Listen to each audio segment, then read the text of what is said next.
Welcome back. We are discussing kinetics. Kinetics में हम लोग आज पढ़ेंगे रेट लॉ। रेट लॉ क्या कहता है?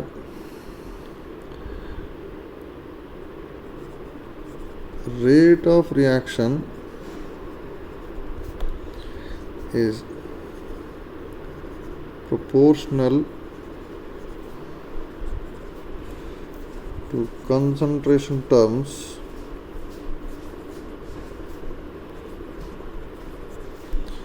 raised to the power their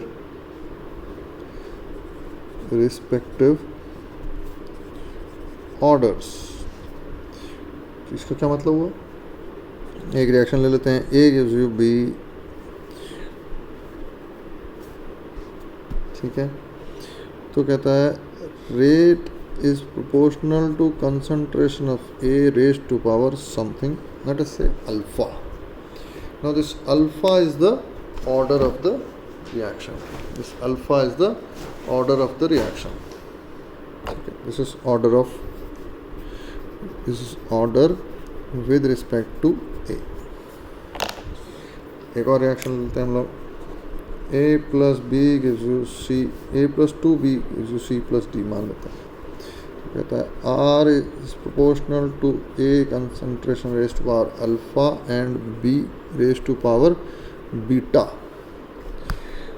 Now B beta may or may not be equal to 2, तो हम कहेंगे order may or may not be equal to coefficient of reaction। हो भी सकते हैं, नहीं भी हो सकते हैं। Now what do we mean by order? Order is the actual dependence of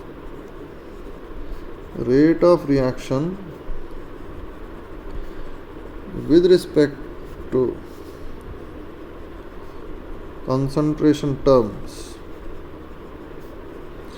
as determined practically, as determined practically। You can also say that order is the sum total of all the powers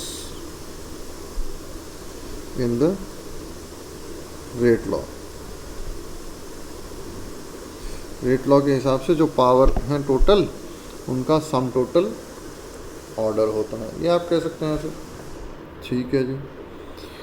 तो दोबारा से हम ले लेते हैं A gives you B, तो R is proportional to A raised to power alpha. तो proportionality हटाएंगे तो आ जाएगा R is equal to K into A की power alpha. Now what is alpha? What is K? K is called specific rate or rate constant or velocity constant। अब इसकी definition क्या हो गई? तो rate constant is the rate of reaction when concentration terms are unity। anything 1 raised to power anything will be 1। तो हम कह रहे हैं कि what is K? K is the rate of reaction when the concentration terms are unity, 1 होगा, right. ये definition हो गई। लेकिन इसमें हमने कहा है कि रेट जो है वो प्रैक्टिकली निकाला जाता है। तो प्रैक्टिकली कैसे निकालेंगे अभी बताते हैं। नया पेज ले लेते हैं। ओके, तो लेट अस सपोज एक रिएक्शन है हमारे पास, A2 plus B2 gives you 2AB। Let us, तो इसके हमने एक्सपेरिमेंट्स किए, 2-3 एक्सपेरिमेंट्स किए। एक्सपेरिमेंट 1, एक्सपेरिमेंट 2, एक्सपेरिमेंट 3 मान लेते हैं। ठीक है जी।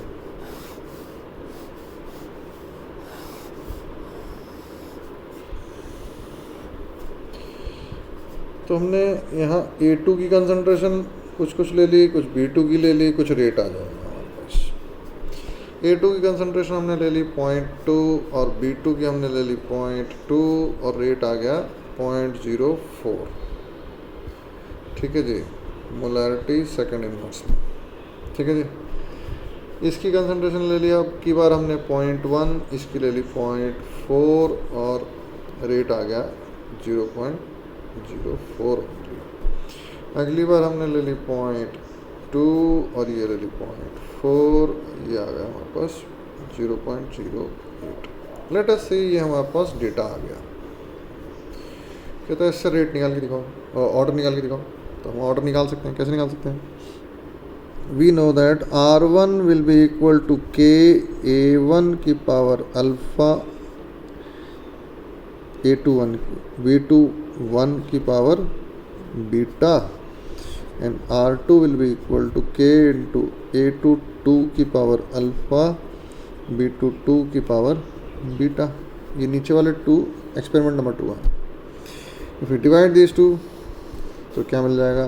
R1 by R2 will be equal to K तो कट जाएगा, A21 अपॉन A22 की power alpha and B21 upon B22 की पावर बीटा।